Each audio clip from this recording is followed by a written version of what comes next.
नमस्कार साथियों, स्वागत है आपके अपने YouTube चैनल पर। और साथियों, जैसा कि कल मैंने एक क्लेम के बारे में आपको क्लियर बताया था कि फादरलेस के जो नंबर है वो मैरिड गर्ल को नहीं मिल सकते, लेकिन जैसे ही मेरे कुछ साथियों ने कल मुझे वीडियो वगैरह भेजा या चेयरमैन साहब की जो क्लिप है वो भेजी, तो उसको देखने के बाद मुझे 100% श्योर हूँ मैं अब कि जो मैरिड गर्ल है उनको फादरलेस के मार्क्स से वो क्लेम कर सकती हैं। तो जो भी मेरे साथी उम्मीदवार हैं यानी कि मैरिड गर्ल उम्मीदवार हैं, तो वो इसके क्लेम 100% करें, क्योंकि आपके पास प्रूफ के लिए एक क्लिप है।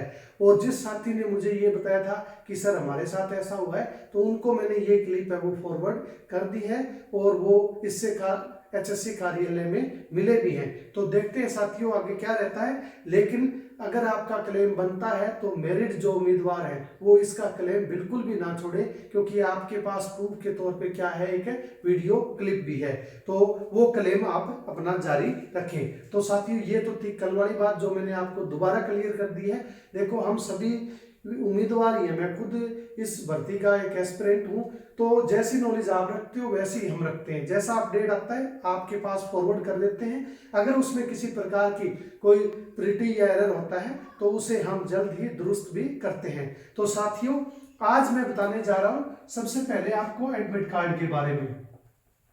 एडमिट कार्ड यानी कि साथियों, ये नई जानकारी है आपके लिए कि जो भी बच्चे डीवी के अंदर जा रहे हैं उनका एडमिट कार्ड कंपलसरी लेकर उनको जाना है, क्योंकि इस पे आपकी वीडियोग्राफी चल रही है। जब भी आप डीवी के लिए जाते हो तो वहां आपकी वेरिफिकेशन के लिए आपकी वीडियोग्राफी की जा रही है। और वीडियोग्राफी में आपका जो एडमिट कार्ड है, जैसे हम जब एग्जाम दे के गए आए थे तो ऐसे पकड़ने के बाद ऐसे हमने उसको होल्ड किया था एडमिट कार्ड को और हमारी वीडियोग्राफी की गई थी, तो सेम वीडियोग्राफी वहां की जा रही है। तो आपको जो कलर्ड आपका एडमिट कार्ड है उसकी जरूरत पड़ने वाली है। तो साथियों, अगर कोई साथी ऐसा है जो डीवी के लिए जा रहा है तो उसको अपना एडमिट कार्ड है जरूर लेके जाना है, और उसने कहीं ना कहीं ये जरूर डाउनलोड किया होगा या कैफे वाले से आपने निकलवाया है, तो उसके पास उसकी जो एडमिट कार्ड की PDF है वो आप वहां से प्राप्त कर सकते हैं। तो सबसे पहला तो हमारा फादरलेस वाला मैंने पॉइंट क्लियर कर दिया है दोबारा। उसके बाद एडमिट कार्ड का जो मैंने आपको नया पॉइंट बताया है कि कोई भी साथी नया डीवी के लिए जा रहा है तो वो एडमिट कार्ड अपना साथ लेकर जरूर जाए। फिर हम थोड़ी कर लेते हैं सोशियो इकोनॉमिक की बात। जो सोशियो इकोनॉमिक वाला क्राइटेरिया है उसमें कुछ साथी पूछ रहे थे सर यस करना है या नो करना है, यानी कि जो क्लेम कर रहे हैं। तो साथियों, जो आपका फर्स्ट है उसके अंदर आपको, जैसे गवर्नमेंट जॉब वाला है तो उसके अंदर आपको नो करना है। उस ऑप्शन के अंदर के क्या आपके घर में गवर्नमेंट जॉब है तो आपको वहां क्या करना है, नो करना है। सेकंड, जो 180 इनकम वाला है, लेस वाला है, उसके अंदर आपको यस करना है। यानी कि अगर आप क्लेम जारी रखते हो, क्लेम का बेनिफिट लेना चाहते हो, तो आपको फर्स्ट में यस करना है, दूसरे पहले में नो करना है, दूसरे में साथियों आपको क्या करना है, यस करना है। और आपको अंडरटेकिंग फॉर्म नहीं भरना है। तो ये थोड़ी सी जानकारी और दूंगा, ज़्यादा हम इसके बारे में डिस्कस नहीं करेंगे, क्योंकि आपकी वीडियो है वो कुछ साथियों ने कहा कि फाइनल कट ऑफ प्लस में 7 क्वेश्चन के बारे में बताओ, तो उसकी विशेष रूप से हम चर्चा करने वाले हैं। तो साथियों, ये वाला मैंने आपको कोई कंफ्यूजन है तो क्लेम वाला आपको बता दिया है। इसके अलावा आपको क्या करना है कि इंडेक्स फॉर्म सभी को भरना है, जितने भी साथी हैं उनको इंडेक्स फॉर्म भरना है। उसके बाद फर्स्ट जो पेज मान है यानी कि स्क्रूटनी फॉर्म है वो भी सभी को भरना है। कोई भी साथी है, उर्दू का है, संस्कृत का है, इंग्लिश का है, कोई भी है, उसको स्क्रूटनी फॉर्म भरना है। उसके बाद अगर वो क्लेम कर रहा है तो ये जो उसका सेकंड पेज है यानी कि दूसरे नंबर पर आपका क्लेम वाला है। फर्स्ट पे आपका स्क्रूटनी फॉर्म है, सबसे पहले इंडेक्स है, फिर फर्स्ट पेज पे स्क्रूटनी फॉर्म है, दूसरे पे क्लेम वाला है। क्लेम कर रहे हो तो वहां पे आपको ये ऑप्शन करने हैं और दूसरा फॉर्म भरना है। अगर कोई क्लेम छोड़ रहा है तो उसका पहला पेज भरना है यानी कि स्क्रूटनी फॉर्म भरना है। और थर्ड जो अंडरटेकिंग का फॉर्म है, अंडरटेकिंग का जो फॉर्म दिया हुआ है तो उसके अंदर क्लेम छोड़ने का ऑप्शन है, तो साथियों आपको वो भरना है। यानी कि आप मान सकते हो कि आपको सारे फॉर्म नहीं भरने। जो साथी क्लेम कर रहा है तो क्लेम करने वाले को तो सिर्फ ये दूसरे नंबर का पेज है वो पढ़ना है, और जो क्लेम नहीं कर रहा, जो क्लेम छोड़ रहा है, उसको 3rd नंबर का अंडरटेकिंग वाला फॉर्म भरना है। तो ये छोटी सी जानकारी थी। और इसके अलावा आपको बता दिए डॉक्यूमेंट सभी मैंने बार बार आपको कम से कम 2 या 3 वीडियो आपके लिए बनाई है, ताकि डीवी में जब भी जाओ तो किसी प्रकार की आपको समस्या ना हो।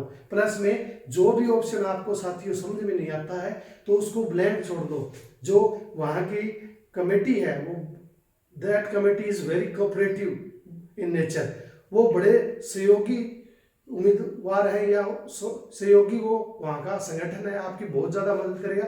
जो समझ नहीं आता है वो आप ब्लैंक छोड़ के जाना, और कम से कम 10 फोटोग्राफ भी आप अपने साथ लेकर जरूर जाए। इसके अलावा जो साथी क्लेम कर रहे हैं उनकी PPP ID होनी चाहिए, सोशियो इकोनॉमिक का सर्टिफिकेट होना चाहिए, और नो जॉब सर्टिफिकेट, यानी कि 3 डॉक्यूमेंट है वो जो क्लेम कर रहे हैं उनको चाहिए। अब साथियों बढ़ते हैं हम कट ऑफ की ओर। कुछ साथी मैं देख रहा हूं कि बहुत सारे हमारे ग्रुप पड़े हुए हैं, तो साथी बार बार वहां अनकॉन्शियस हो रहे हैं। रात को 11-11, 12-12 बजे तक वहां मैं देखता हूं कि चैट चल रही है। तो साथियों आपका कुछ विचार मैं क्लियर कर देता हूं कि साथियों सबसे पहले तो 58 कट ऑफ है, ये श्योर है। इसके अलावा 55 मार्क्स तक, यानी कि 55-56 वाले का डीवी आया है, डीवी आया है। यानी कि साथियों हो सकता है जो 7 क्वेश्चन है उनका इफेक्ट काफी बच्चों में पड़ा है, लेकिन अगर 56-57 मार्क्स किसी बच्चे के सिक्योर थे तो उसका डीवी में नाम आया है। यानी कि जो मैं आपको मोटा सा आंकड़ा बता दूं तो 60, 61, 62, 63, 64 सबसे ज्यादा जो कैंडिडेट हैं हमारे, यानी कि जो सिलेक्शन है वो यहां देखने को आपको मिलने वाला है। मैं 100% कह सकता हूं, आप इस बात को नोट कर लेना, क्योंकि पहले भी जो प्रेडिक्शन की है शायद उसमें से 1% गलत हो सकता है, लेकिन 99% वो 100% वो प्रेडिक्शन है वो राइट गई है। तो मैं आपको 100% श्योर दिला सकता हूं कि 5 नंबर वाले सोशियो इकोनॉमिक के मार्क्स वो हर बच्चे को नहीं मिलने वाला है। अगर कोई क्लेम करेगा तो 420 के अंदर वो 100% जाएगा। और मैं ये नहीं कहता कि क्लेम करो या आप क्लेम छोड़ो। अगर आपके जेन्युइन बनते हैं तो आप क्लेम करो, और अगर आपके जेन्युइन नहीं बनते हैं तो साथियों 420 के लिए तैयार रहना, वो पक्की है। ITI लगेगी, सबको पता है, और सबकी जॉब लगी हुई भी छूट जाएगी। तो आपको वो देखना है। उसमें मैं आपका साथी यूट्यूबर हूँ, उसके पब्लिकली मैं आपको कुछ भी नहीं कह सकता, वो आपका मन है, आपको लेने हैं तो लो, छोड़ने हैं तो छोड़ो। एक क्लियर कट सी बात है। दूसरी बात है कि सिलेक्शन के लिए बिल्कुल नहीं घबराना। जिस साथी के 60, 61, 62, 63, 64 क्वेश्चन की बात कर रहा हूँ, बार बार कई बार मैं क्वेश्चन नहीं लिखता हूँ तो साथी उस भी कंफ्यूजन में रहते हैं। ये आपके क्वेश्चन है, ज्यादा नहीं तो 100+ कॉल मेरे पास डेली आती हैं, और वो टॉपर बच्चे हैं जिनसे they can't hold their horses, यानी कि वो इतने उतावले हैं कि जल्द से जल्द गवर्नमेंट जॉब मिल जाए। तो साथियों गवर्नमेंट जॉब मिनट में नहीं मिलने वाली है, भर्ती थोड़ी लंबी खींचने वाली है, सभी जानते हैं। जो मैच्योर हैं टीचर वो जानते हैं कि भर्ती कब तक होगी और कितना समय लग सकता है। तो मोस्ट ऑफ द कैंडिडेट यहाँ पे है साथियों, 60, 61, 62, 63 पे सबसे ज्यादा कैंडिडेट आपको मिलने वाले हैं। कंपटीशन यहाँ पे है। जो साथी इतने मार्क्स स्कोर कर रहा है उसका सिलेक्शन होगा, क्योंकि 600 से 700 कैंडिडेट इसके अंदर आपको साथियों मिलने वाले हैं। और इसके अलावा जो मैं बता रहा हूं आपको 55+ कैंडिडेट भी हैं, जो हमने कल भी किए थे कि वो कैंडिडेट 2000+ होंगे। ये भी आपको कल की पहले भी बताया था कि 55+ कैंडिडेट 2000 होंगे। उसके अंदर अगर उनको 5 मार्क्स मिल जाते हैं तो वहां 60 वाले स्कोर पे वो आने वाले हैं, यहाँ आपसे फाइट में होंगे। और ये भी आपको बताया था कि 1700 बच्चे ऐसे हैं जो 58 हैं, जिसमें 59 है, 60 है, 61 है, यानी कि मिक्स हैं। 1700 बच्चे हैं वो मिक्स हैं। कुछ सिलेक्शन यहाँ से होंगे, कुछ सिलेक्शन यहाँ से देखने को मिलेंगे। और जो साथी 55-56 पे हैं या 57 पे हैं वो भी निराश ना हो।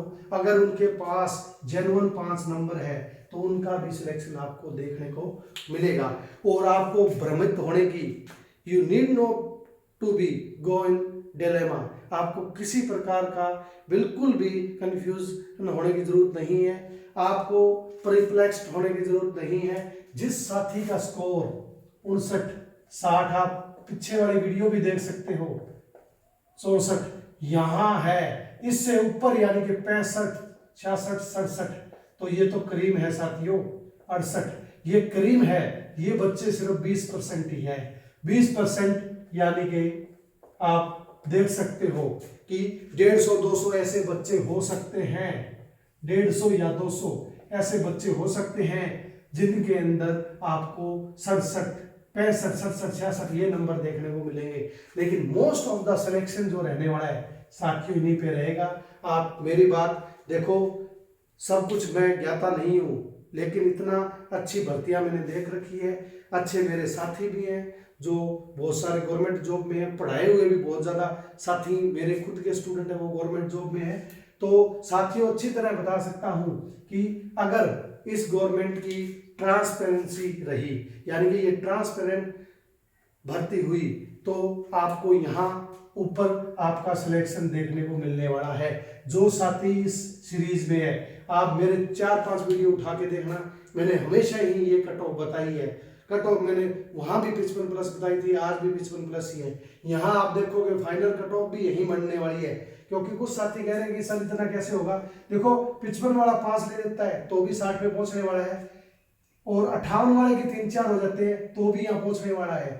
तो साथी ऐसा नहीं होगा कि 55 वाला 5 लेके 67 बढ़ जाए, 55 वाला यहीं पहुंचने वाला है। तो साथियों सिलेक्शन आपका यहीं, जो कुछ साथी कह रहे थे कि 5570 है, चलो जैसे भी है 5570 कैंडिडेट मान लो, तो एक वैकेंसी के ऊपर आप मानते हो तो 4 से 5 कैंडिडेट हमारे हैं। ज्यादा हो सकते हैं, मान लो 5 कैंडिडेट, मान लो 5 कैंडिडेट गुणा ये, तो 5 कैंडिडेट के बीच में हमारी फाइट है। तो कोई ज्यादा नहीं है साथियों, मैक्सिमम मार्क्स यहाँ है। मेरे साथ जो 100 कॉल्स दिन में आती है, लगभग उनका स्कोर यही होता है, और वो कोई आम व्यक्ति नहीं है। आप जैसे PhD स्कॉलर हैं, नेट क्वालिफाइड है, टेट तो साधारण बात है, उनका टेट होता है, नेट भी क्वालिफाई है, लेकिन मार्क्स उनके कहाँ है, यहाँ है। और 7 नंबर की बात करें तो बार बार साथी मेरे कुछ ग्रुप के अंदर बार बार कोई OMR सीट दिखा रहा है, कोई कुछ कर रहा है, कोई इस क्वेश्चन को प्रूफ बता रहा है। देखो ऐसा कोई ज्ञाता नहीं है, मैं भी नहीं कह सकता कि 7 क्वेश्चन ये सही होंगे, आप भी नहीं कह सकती 7 क्वेश्चन ये होंगे, लेकिन जो 15 यानी कि 12 से 15 के बीच में जिन क्वेश्चन के ऊपर चैलेंज हुआ है क्वेश्चन, उन्हीं में से। कुछ साथी बार बार कहते हैं कि 3 से 8 होगा, कुछ कहते हैं 3 से 6 होगा। साथियों दोनों के दोनों आपकी थ्योरी में दिए हुए हैं, HSC ही प्रूव करेगा कि इसका क्या होगा। कुछ साथी कह रहे हैं स्कॉलर सही है, कुछ साथी कह रहे हैं बर्जर सही है। साथियों दोनों ही सही है, लेकिन HSC जो मानेगा वही सही होना है, अपने कहने से कुछ नहीं होने वाला। लेकिन कुछ ग्रामेटिकली मिस्टेक है, जैसे टी कलेक्टर वाला है, तो वो इंग्लिश के अगर वर्जन देखें तो उसके अकॉर्डिंग गलत है, तो पक्का आपको ग्रेस मार्क्स मिलेगा। कुछ साथी कह रहे हैं कि सर करीबन 11 या 12 क्वेश्चन है, क्योंकि 7 वैसे चेंज हुए और 4 की ग्रेस मिली है। तो ऐसा बिल्कुल नहीं देखने को मिलने वाला। मैंने शुरू से बताया है कि 2 नंबर की आपको ग्रेस मिलेगी ज्यादा से ज्यादा, और 5 क्वेश्चन आपको चेंज में आएंगे, यही आपका आंकड़ा रहेगा। 2 मार्क्स ग्रेस वाला टी कलेक्टर वाला हो सकता है, और जो अपग्रेड वाला है जो इंग्लिश के अंदर पैसेज के अंदर नहीं है, तो ऐसी चीजें जो उससे रिलेटेड नहीं है, यानी कि उनका कोई बेस नहीं है, तो उनको चेंज किया जा सकता है। 2 क्वेश्चन वो हो सकते हैं, मैं नहीं कहता कि मैं सही हूँ ये होंगे, मैं ये कह रहा हूँ कि जो 12 क्वेश्चन या 15 क्वेश्चन चैलेंज है उन्हीं में से देखने को मिलेंगे। तो आपको आपस में ये प्रूव करने की जरूरत नहीं है कि ये सही है वो सही है, HSC अपने आप मान लेगा। और आपने चेंज भी देखने को मिला है। कुछ साथी कह रहे हैं कि 54 पे सर मेरा नहीं आया, तो यहाँ कहीं ना कहीं, या 55-56 पे भी नहीं आया, तो यहाँ कहीं ना कहीं ऐसा हुआ है कि उनके 2 नंबर बड़े होंगे, 2 नंबर बड़े हैं, 56 हो गए, लेकिन कहीं उनके 3 गलत हो गए तो फिर 53 हो गए। तो ऐसा उनके साथ हुआ है, जिस कारण DB में नाम नहीं आया है। तो साथियों ज्यादा ना कहते हुए, ये इतना बड़ा वीडियो हमने नहीं खींचना है। और आपको लगता है कि अगर उन 12 क्वेश्चन के ऊपर मैं डिटेल में बनाऊं वीडियो तो मैं बना दूंगा, लेकिन मेरे कहने से देखो, एक कहावत है कि भगवान भी सबको राजी नहीं रख सकता, क्योंकि हर व्यक्ति का अलग विचार है। तो आपको अपने हिसाब से सोचने का अधिकार है, आप कमेंट करें, कुछ भी कहो, लेकिन क्वेश्चन है वो मेरे आपके कहने से सही नहीं होंगे। जो एचएससी ने माने हैं वही होंगे, और यहाँ जिसका स्कोर है वो अपना थोड़ा दिल थाम के रखो, आपको सिलेक्शन मिल जाएगी। और जो 420 का केस है उसमें आपको डरने की जरूरत नहीं है, उस पर फिर कभी मैं आपको डिटेल में बताऊंगा कि जो एचएससी कार्यालय है उसमें जांच कैसे की जाएगी, क्योंकि भर्ती आपको लग रहा है महीने में हो जाएगी, नहीं साथियों, करीबन 2 महीने भर्ती में लग जाएंगे। 1 महीने आपकी जांच ही चलनी है, जिसके अंदर PPPID है या किसी भी प्रकार का डाटा है वो चेक किया जाएगा। और आपने चेयरमैन की जरूर ये वर्डिंग सुनी होगी कि कोई भी ये ना सोचे कि 5 नंबर अगर उसने वैसे ले लिए और वो सिलेक्शन हो जाएगा, तो इतना आसान कुछ भी नहीं है। ये सारी चीज़ें आजकल ऑनलाइन है, सब आपकी ट्रांसपेरेंसी है, आपको इतना ज़्यादा उसमें घपलेबाजी देखने को मिलने वाली नहीं है। बहुत सुंदर भर्ती होने वाली है, और आप लास्ट में कहोगे कि अति सुंदर भर्ती होने वाली है, तो ज़्यादा घबराने की जरूरत नहीं है। टिल देन साथियों, टेक केयर।